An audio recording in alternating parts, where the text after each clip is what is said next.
Punt. And Sir Geoff, a huge welcome back to Essex and to Chigwell School. And as you know, it's always sunny in Essex. Well, of course it isn't, otherwise we wouldn't need this. The Chigwell School, Sir Geoff, was founded in 1629, so nearly 400 years ago. Now, I understand that the very first game of football between schools in England was in 1581. The romantic part of me likes to think that there have therefore been kids playing on these fields, kicking a ball around for the past 400 years. But of course, we need to look forward as well as back. And looking forward is just what this pitch is offering us, a real 21st century technology. Now, football is one of the principal sports at Chigwell School, played by 1,000 kids, from the littlest ones right to the oldest boys and girls, as you can see. It's really, really part of our school. And so it's wonderful to think that literally thousands of little feet from now on will grow up on that pitch. Hundreds of parents cheering them on. Lots of guest teams coming to experience defeat to us at Chigwell. But of course enjoying the wonderful grounds while they're here. So this is a really important facility for our school. But more than that, it's an important facility for the community. Now, I don't think we could have expected when we planned today's event quite how much football would be in the news this week. There has been a news story that has been on the lips of everybody. It's been at every dining room table, it's been in groups of 6 at the pub, it's been around the virtual water coolers in our offices. It's all about Mourinho and Spurs this week. There's also been apparently a story about some Super League. Now, if there's one thing about that story that it tells us is how ingrained and how important part of our culture football is. It's really part of our community. And grassroots football, of course, is the backbone, the foundation of that community. And many of these kids will play grassroots football in their local teams, as do hundreds of kids out there in our local community. And my own sons were part of those. And I've seen for myself how important grassroots football really is. There's not a lot, actually, that can get teenage boys and girls out of their beds at 8 o'clock on a Sunday morning, irrespective of the weather, gets them away from their computer games, gets them out running around. It shows team spirit, it shows respect, and more than anything, it brings them together in social cohesion. It's a real leveller, and it's really wonderful to see it out there. So this community, this facility is going to be for the whole community, and that's really part of the ethos of this school. And so Geoff, I think you embody personally a lot of the qualities of this school. Incredibly doing your best in everything you can do. I understand first class cricket as well as football in your day. And that's only one game. Good enough. and that's really part of one of the values of Chigwell, for kids doing the very best that they can. But also in your success, you've achieved it with humility, and also with charity. And those also are qualities that we strive at Chigwell School to achieve. So thank you very much for coming. We're very proud to have you here today. And I'd just like to say one final thing to the bursar, to the headmaster and to the governors, and that's thank you. Thank you for letting this project go ahead, because I think we were really just about ready to launch the project when the pandemic hit, and it would have been really easy to put it to one side, batten down the hatches and say that will have to wait for another day. But boy, does the community need something like this right now to buoy it up. So it was a brave decision, and it's a wonderful decision. I'm really glad we went for it. So it's wonderful to be here today, and I'll hand back to the headmaster.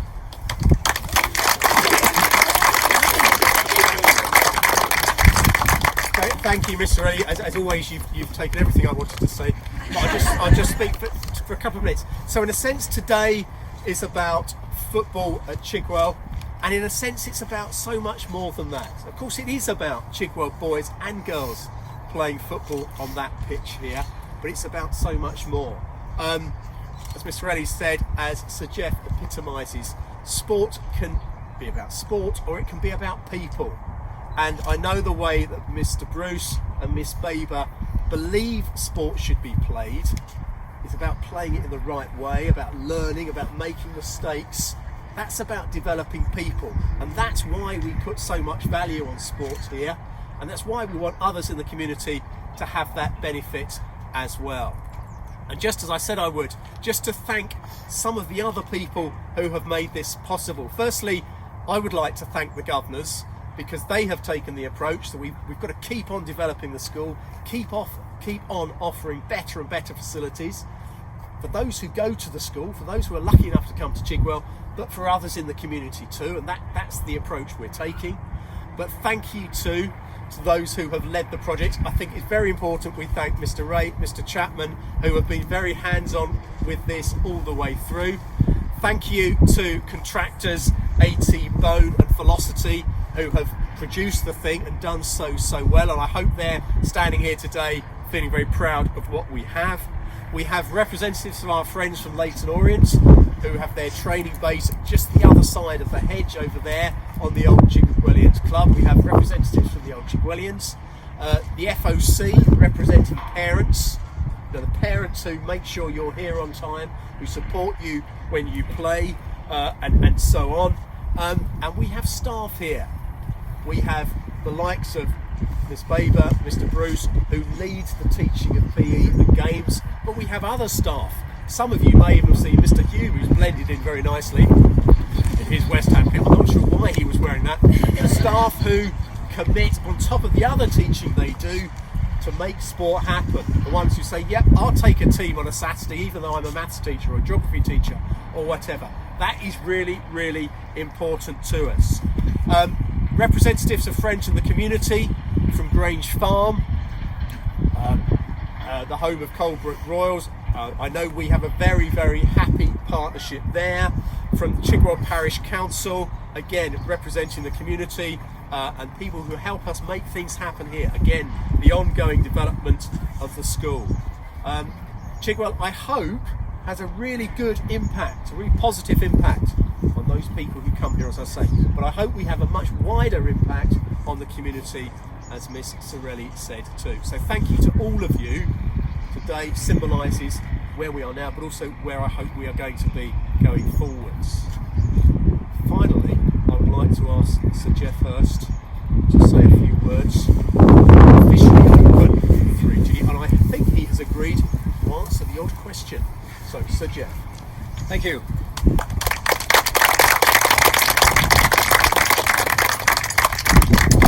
Thank you for that, and thanks for remembering. It's amazing. What a great project. The sport is fantastic. The team spirit, the team camaraderie is great for pupils outside the lessons. I believe very strongly. I look at this fantastic pitch here. It reminds me that when I grew up not far from here, I played on concrete the first 5 years of my life in the club pitches up in the evening. I also played in the first synthetic pitch, if you call it, in Seattle in 1976, and in those days that kind of pitch was almost like concrete, so times have moved on, and it's absolutely fantastic. Grange Farm is funny being here today. Grange Farm was when I first trained for West Ham. Amazingly enough, back in the old days, even a club like West Ham did not have their own training ground. We trained at three or four places, which is again quite astonishing. So it is luckily we've got a lovely day today. The pupils not going to freeze while they're standing out in their kit. I told us it's lovely seeing the girls playing as part of a team. 20 years ago, we took 5 journalists on a coaching course to do with McDonald to show them what the coaching course was about in a very lovely 7-day Walthamstow. We had a cup of tea afterwards to talk to the 5 women journalists, how they felt about the course. And during the course of conversation, 4 of the 5 recollected when they were at school, they were barred from playing football. So times have moved on brilliantly. It's lovely to see the girls as well as the boys playing football. So it's a great pleasure to be here for many reasons. We're very fortunate with weather. So it does give me great pleasure now. I will afterwards. I'm quite happy to take some questions from both the girls and the boys, as long as you want to do it. So prior to that, I'm told I've now apparently it's got to be the long one. Absolutely. The long one. It's very high tech. High tech. Okay. So it gives me great pleasure to open this fantastic facility here in Chigwell.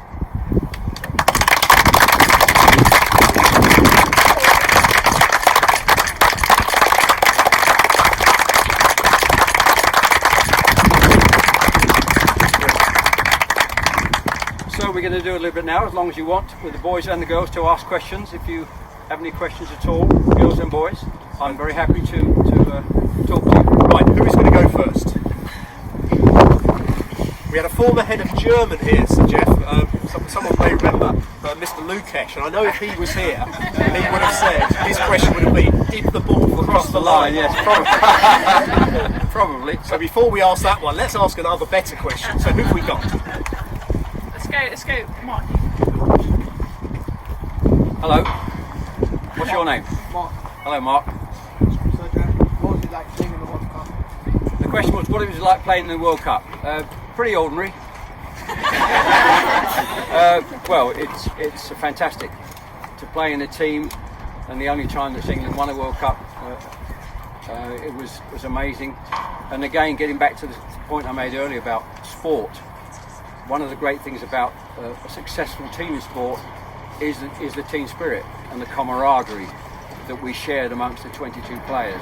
That is such an important and integral ingredient of a team being successful in a cup, any cup competition, particularly the World Cup. I've spoken to other foreign nationals, Germans, and without being prompted, they always talked about their success in Germany, who are a huge football nation at the top level. Always talked about the friendliness and togetherness they had in their team, and that's why it's just as important at your level. You play together, you enjoy your time together, and I can still. I've got a school photograph, under 11s. I can still name 6 or 7 of that young boys I grew up with, and that's one of the beauties of it. At your level and the top level, the team spirit and camaraderie is a hugely important thing, and to be part of a team that's won it, of course, it's just quite. I look back and it's with amazement really on what we achieved. Good question. Is that a good answer? Come on, girls, you must ask something. One of you.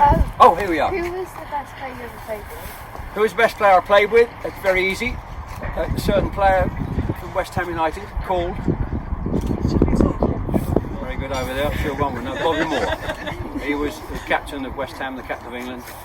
I grew up with him, and I played more games with Bobby Moore than any other player for West Ham in England.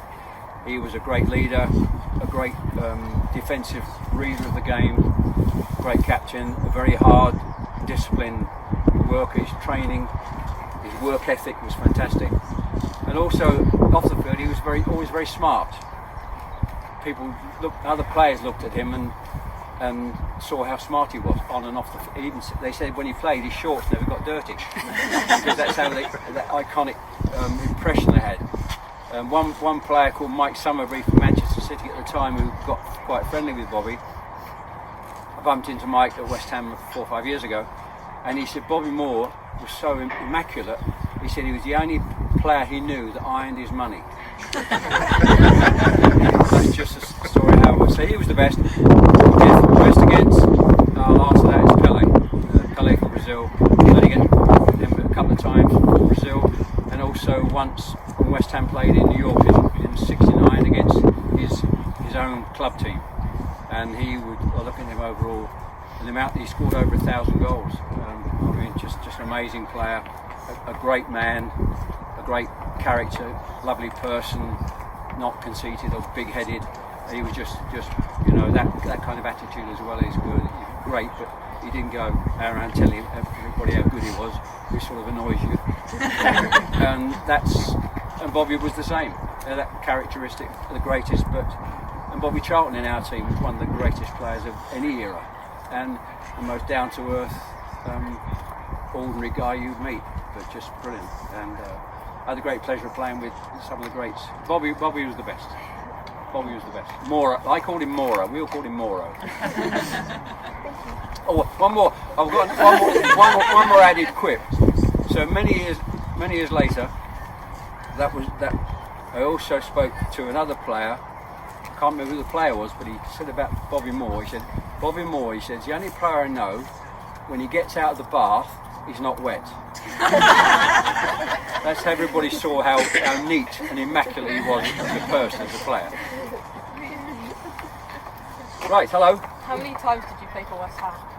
6,478,000. You should know that. You should know. You should have looked up. I'm here. I played 499 appearances and won as sub and scored 248 goals.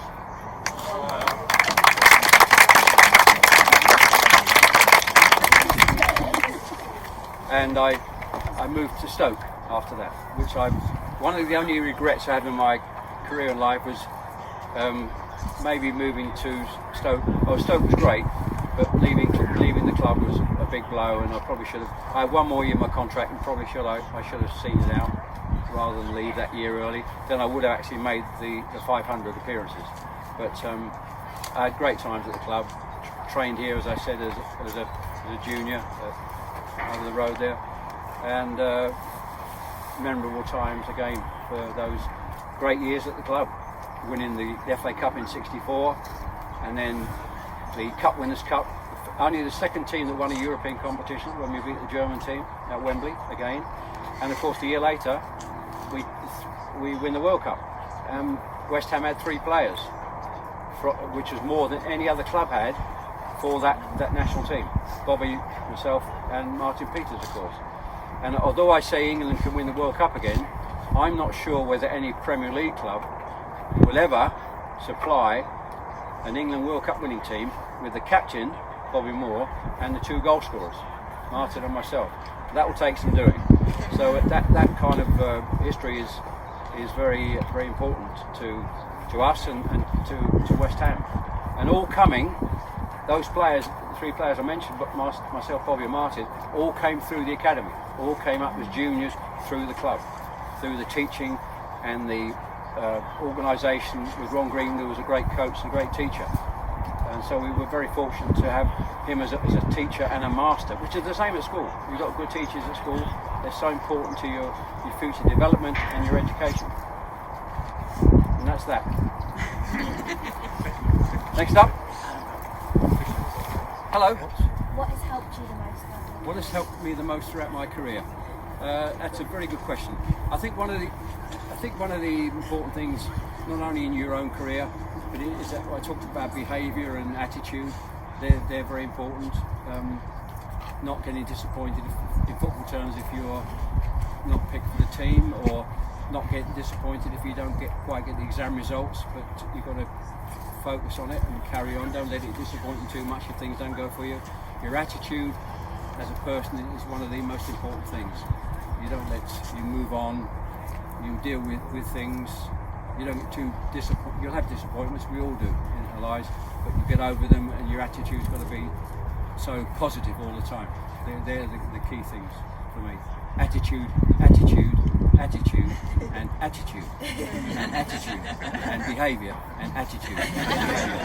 You get that? Come on, boys. Who's next? When did you first start playing football? When did I first start playing football? I don't know, when I was probably 3 or something. My father was a professional footballer, and so I started playing very young, and I was playing in the school team. I've got a picture at home when I was about 6 or 7 with one of my school teammates, so very young. Playing in the streets, as I said, that was one of in those days where I lived grew up in Chelmsford. We played mainly in the road. It was a road called Greenways. It was a cul-de-sac, so those days there wasn't much traffic anyway. So we spent hours playing just across quite a narrow road. And then in the wall there was a little dent where the trees were, so that was the goal. And there was 2 against 2, and we spent hours and hours until either my mum said, "Get indoors, it's dark," or "You've got holes in your shoes." And that was how I grew up playing. And funny enough, many years later, we did a film going back to that road. Many years later, going back to that street to film the street I grew up and played in. And of course, many years later, there was a bit more cars on the road. I'm going back 5 or 6 years now. So although it was a cul-de-sac, I was near to run over about 4 times. The cars coming up and down. I say it was a cul-de-sac. So that was how I grew up, and I've played football ever since I can remember, really. As most young boys and girls do. You start playing as soon as you're old enough. And I love to see when I'm involved with McDonald's as an ambassador, and they have these festivals all over the country, and I see in a village or a town where everybody's playing football, and I see these young kids, boys and girls about 5 years of age, kicking the ball around. That to me is such a joyful sight. The young children about that age that are kicking the ball around. It's fantastic to see them starting.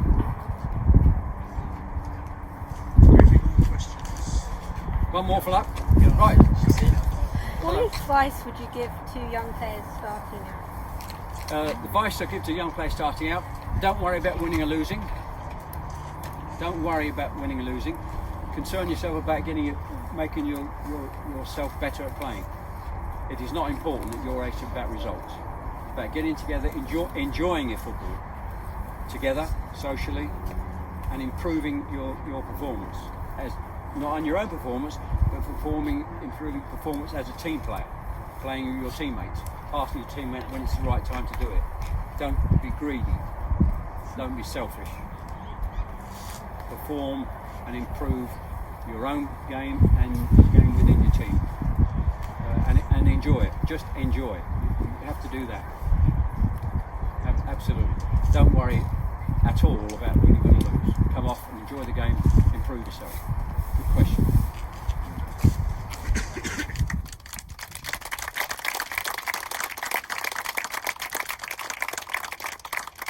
Thank you to the pupils who have prepared those questions and asked them so well. So Geoff, thank you for being here. This is a special occasion for us, and you have made it so much more special. Thank you. Thank you for engaging with the boys and girls so well, and thank you for what you've said. And what you have said and the way you have said it will have inspired these folk. Their job is to go off and inspire others. So thank you very much indeed.